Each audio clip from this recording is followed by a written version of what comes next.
One is my professional mission, and then I have a personal mission. My first professional mission is help businesses grow and generate profits and revenue with my various skill set, be it operations, program management, engineering, be it business development, strategy, corporate development, things like that. That's one thing. That's the professional. And then I have a personal, which is I want to make a meaningful impact for STEM professionals to become influential business leaders, and particularly those that are in the aerospace and defense realm industry. And then I have purpose, all that's wrapped into really fostering understanding and using our diverse beings to be successful in whatever we're doing. And welcome to the Wheel With It podcast with your host, Devon. Let's get into the episode. Hello. Welcome to another episode of Wheel With It. I am your host, Devon Readers, and today we have Dwayne Allen on the podcast. He has a lot of great things to say about leadership and mentoring, and he's doing a lot of great things for the African American community. So I think you'll really enjoy this conversation. And before we get started, I just wanted to say that I forgot to turn my video on this whole entire Zoom meeting. So my side does not have video except for the intro that you're watching right now. So the actual conversation does not have video because I forgot to turn my video on. That was my fault. But other than that, enjoy this conversation with Dwayne. Hello. Welcome to another episode of Wheel With It. Today I am here with Dwayne Allen. We requested to be on the show, and that always makes me excited because we don't get very many requests. Dwayne, how are you today? Doing great, Devon. How are you? Good. If we could start by telling us about yourself, and then we will get started. Yeah, sure. So I am an executive for aerospace and defense company. I've been in aerospace and defense for about 25 years. My passion is I have two missions. One is my professional mission, and then I have a personal mission. My first professional mission is help businesses grow and generate profits and revenue with my various skill set, be it operations, program management, engineering, be it business development, strategy, corporate development, things like that. That's one thing. That's the professional one. Then I have a personal mission, which is I want to make a meaningful impact for 1,000 STEM professionals to become influential business leaders, and particularly those that are in the aerospace and defense realm industry. And then I have purpose, all that's wrapped into really fostering understanding and using our diverse beings to be successful in whatever we're doing. And so what I've done over these last parts of the year, last year and this year, just starting to share some things on various things on my thoughts on leadership, my thoughts on how to show up, my thoughts on how to prepare yourself to be ready for leadership, and then also thinking about those topics of what leadership is, in particular around the topic of exceptional leadership and how that shows up and how you can grow together and building a community around that. And then I saw your podcast and really so impressed with yourself and the level of guests that you brought. And I figured, hey, I can share my story, share some passions here with you. And so that's why I'm here. Thank you for the compliment, first of all.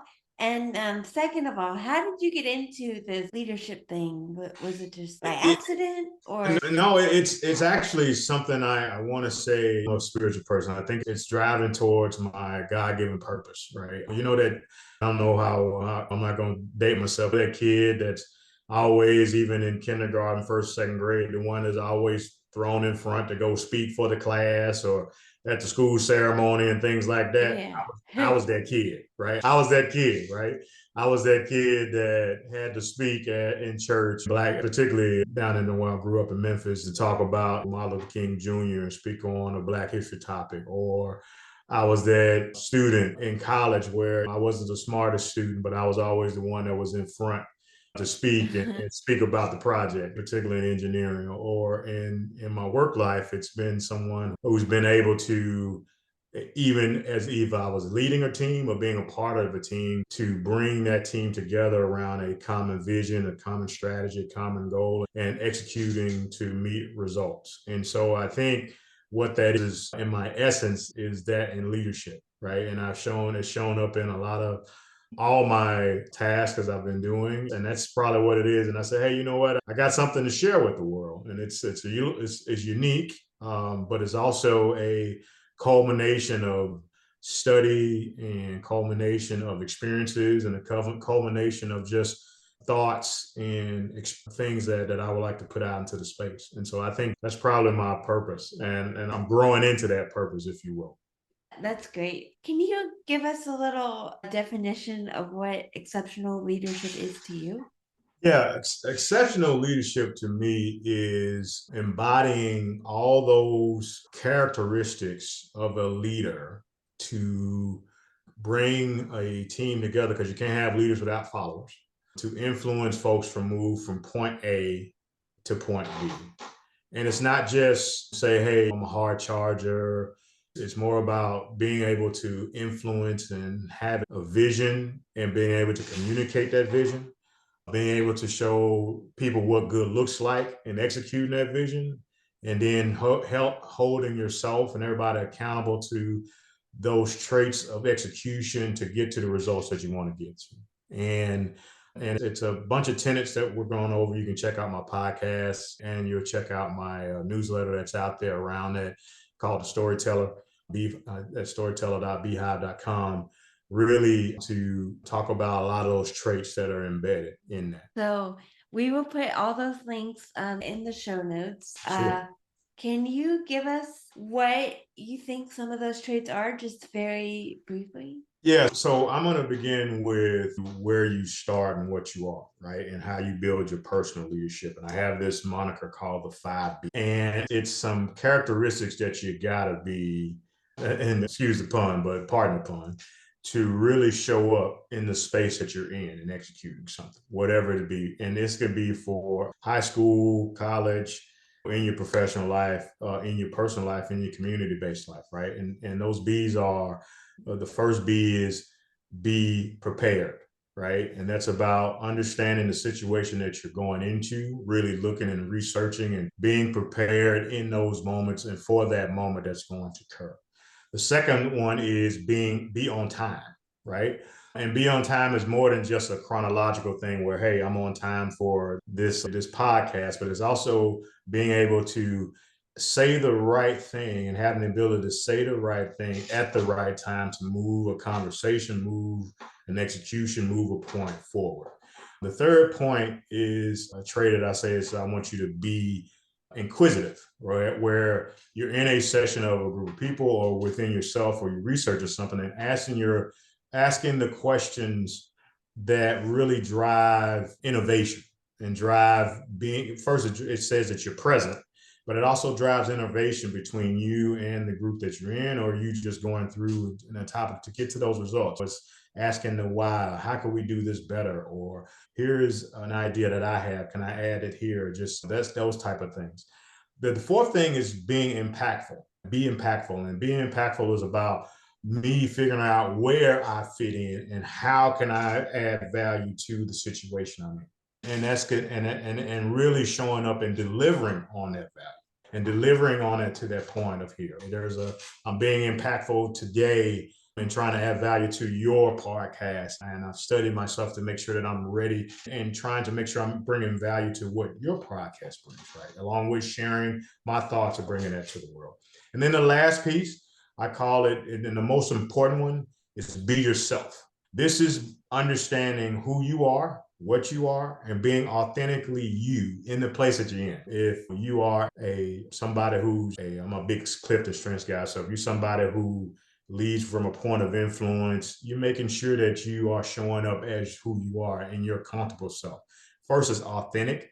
People believe that, people can see it, and you can move to a point, but it's also you being comfortable in your skin and knowing how you get things done and knowing how you show up.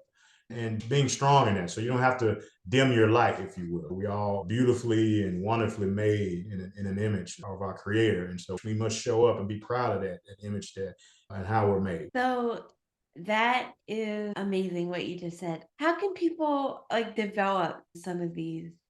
Yeah, it's all about, I dare say, you got to do a bunch of stuff, right? I think people can learn and from understanding, doing a personal assessment of who they are and what their purpose are. A lot of reading. One of my favorite books to read is Understanding Your Purpose, understanding who you are, starting with why. Those are some great books. Purpose Driven Life, Purpose by Design, just understanding where your purpose and just outlining that and what your interests are and mapping that and gain some alignment with that, with your interests and your passions and your skill set that you bring, and then what your career may look like. The other piece of it, you can do other personal assessments like Myers-Briggs, Clifton Strengths. Things like those are important, where you really get an assessment of how you understand your own emotional intelligence, right? You're growing that muscle and really pushing a understanding of how you show up. And then once you start mastering yourself and how you deal with adversity, how you are in situations, and understanding your ticks, right? Then you can start really understanding how how they show up and how you can get the best out of them and they can get the best out of you based on how they show up in the workplace, community, wherever. And that's really something that seeing somebody being authentically them, that's how those things. Those are a couple of ways you can do it, but it's all about just really assessing and taking that personal time to look at you and who you. So that I think I've taken the Myers-Briggs. I've not, oh, maybe maybe I haven't, don't remember. But Yeah. I've figured out my Enneagram number at the very least. Can I ask what Enneagram number you are? I haven't done the Enneagram thing. I haven't done that one. I need to do that one. I've done, so Myers-Briggs, I'm a super ENFP. I'm a I, and my ending letter is a J. I forgot the other ones. Yeah, it's S or T. It's either F or S. You're feeling or you're sensing. Don't worry about it. It's just, yeah. it's Anyway, just, yeah, it's just, I'll yeah. have to look up my Yeah, and you know what? Do it again, because you change from the last time you did it. Yeah. You morph as a human being. We mature, we grow, we go through our experiences, and we might show up differently. We show up differently because we mature. So do it again. I try to do mine, do the ideogram score. I'll do that thing. I'm taking the notes to get that. I do mine probably every time I'm making a career move, or is this a promotion coming up, and saying, okay, does this me show up today, and how does that show up? And I go try to look at the results of how I've matured over time. What's different? Say you took it the first time and you were fresh out of school, fresh out of college, or fresh out of high school, and then you completed college, or you got from the other extreme, got done your first 3 years of schooling, first 3 years at the job, right? And so you need to do it again and look at it. Okay, what things have I developed? Or how am I showing up more? What things have changed over that time? Yeah, that's really insightful. Have you, random pivot here, have you read Dare to Lead by Brene Brown? No, I haven't. What's my favorite Brene book? I have to go to my Audible that I'm listening to now. I love her stuff though. I haven't read that. Could you tell me more about it? It's just a leadership book, and she takes all the work that she does and puts it into a leadership context for people in leadership. And it's really good. I do love her books. I have a bunch by Brene Brown, and it's in my. So I'm a crazy reader. You probably figured that out already. Yeah, I don't read as much as I should, but and let me say it better. I'm a even crazier listener because of apps like Audible and things like Audible, that. yes, They'll travel a Audible lot. is Yeah, a that's dream. fun. I'm Yeah, like, because I can't read anything without having audio to listen along to. yeah. So Audible is like a dream. Yeah, so it's like my favorite Brene Brown books. I got it in front of me now. It's Dare to Lead and The Power of Vulnerability. Yeah, that's the one I was talking about. Yep, I missed it. I'm sorry. Yeah, I Yeah. didn't hear it all right. Yeah, Dare to Lead is my favorite one, and Power of Vulnerability is the other one that I've been listening to as of late. And her TED Talks are good. particularly as being a man and then being an African American man, that power of vulnerability really helped me understand who I am and when to be vulnerable and who to trust and how to trust better and more, and understanding that sometimes somebody's not going to deal with it and that's their issue, not mine. I really appreciate her works. I really, really. Yeah.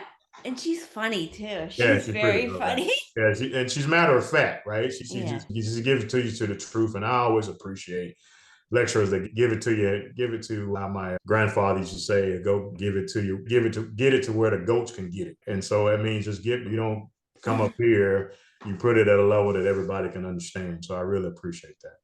What like leadership ventures are you in now, kind of? What leadership ventures I am in now? Is that the Yes. question?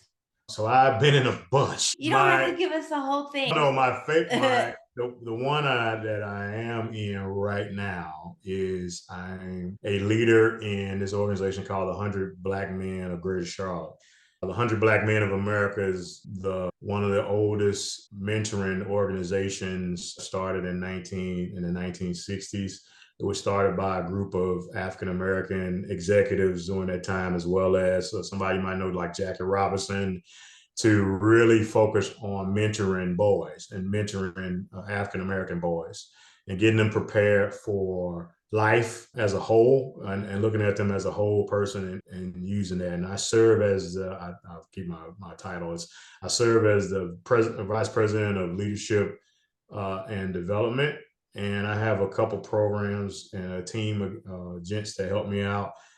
We spend time, we have a couple programs one's called the Pathways to Success program, which is like a leadership development program. We take high school juniors and seniors and some college age students in the local area and take them through a 15-week leadership program where we do personal assessments like we just talked about. We take them through personal development and a professional development curriculum like resume writing and understanding your career and goal setting, and we take their goals of what they want to do and help them create plans and sessions to do that.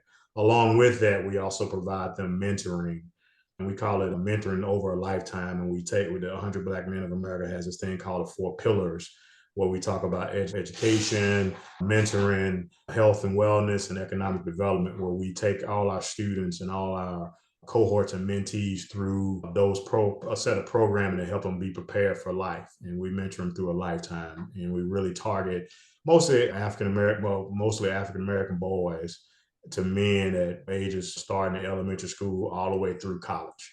And it's an organization I spend a significant amount of my time, free time, outside the daily job of working that. And it's very rewarding. It gives me an opportunity to give back, which is big for me. And it also gives me an opportunity to continue to grow my skill sets from a leadership development standpoint. And so I'm really proud to be a part of that organization. That sounds like an amazing Yeah, check us out. Yeah, we're on to Google us. We out there. We've been doing. It's a great organization. It brings a lot of folks together. You'll see a lot of famous faces that's a part of that organization. What's it called again? The 100 Black Men of America. 100. We call it the 100. Okay. We will put all those links in the show notes. And Sure. How can people get involved if they wanted? Yeah, so I would say look and see if they're engaged in their community, in their local area. We're in most major cities around the world, around the country, basically around the country. And we got some major cities around the world, but we're always looking for people to bring their expertise, people who care about our kids, our boys, and people who want to figure out a way to share and understand and help our boys in their way of life. And as we all know, we have a thing to say, what they see is what they'll be. And we make sure our boys understand that whatever dreams they have, we have folks that looks like them, that been through some of the same experiences and life experiences that they are going through, to help them out and be there and get them out in front, and basically help them understand that they are successful, and we show them the way to get to it. Yes. Is there anything else you want to add before we get off here? And where can people follow you on social media? No, I just want to thank you for that opportunity to be here and share my passions and things like that. But you can find me on a couple of things. You can find me on LinkedIn at Dwayne Allen. You'll find me there. I'll post a lot of my leadership stuff there. I have a newsletter that's out. It's The Storyteller. It's all about my leadership experiences and leadership topics to help us grow that community around there. And then I just started a podcast with another good friend of mine, Mr. Robert Wesley, and it's called Brothers in Aerospace and Defense. And we are both in the aerospace and defense industry. We've been spending significant years there. And we basically deep dive into a lot of topics around in the aerospace and defense sector, be it technical, be it leadership based, be it business based, and really give our spin on it and let folks know that our industry is thriving and we absolutely need the talent of everyone who has an affinity for it to come and be a part of it. I'm proud to kick those things off. That's how you can catch up with me. That's incredible what you're doing. It really is. Thank you so much for being on here. I'm sorry if I missed it, but you don't have Instagram or Facebook or anything like that. Just LinkedIn? No, I'm fine. Just LinkedIn. Yeah. Just Okay. LinkedIn. Yeah. And that's all for today. And we Yep. will see you guys next episode. Bye, guys. Thank you for joining us. We hope you enjoyed the show. Remember to follow the show and our guests on social media and subscribe. Be sure to hit the bell so you'll get notified when we upload new episodes. See you next time.